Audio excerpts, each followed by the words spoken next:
So we're at a point where most of the companies that you work with and that we work with at Adobe agree that testing is a priority, that it is absolutely something that will deliver very quantifiable results.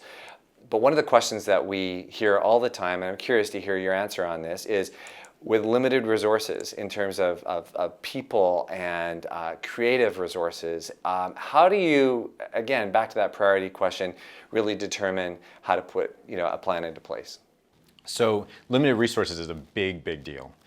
Because everyone, when you have the right culture, everyone is wanting to test every possible idea that they have. And that's a great thing. You don't want to stunt that because that's something you can't necessarily create overnight. So you don't want to do anything to kind of halt that train. The problem, though, is with limited resources, if you don't have the right test prioritization in place, people tend to stall. They might not be able to make a decision as a group collectively. And so that's where that level of effort comes into play. But that's also leading into having the right goals for testing, having the right KPIs to measure the effectiveness of your testing program.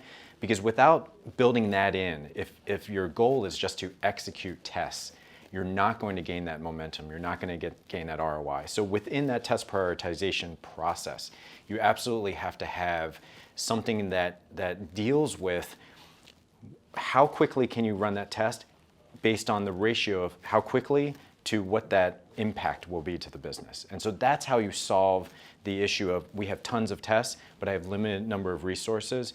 You can't necessarily run every test you want to run. So if you can only run a fraction of them, make sure that you're running ones that are most impactful towards your goals.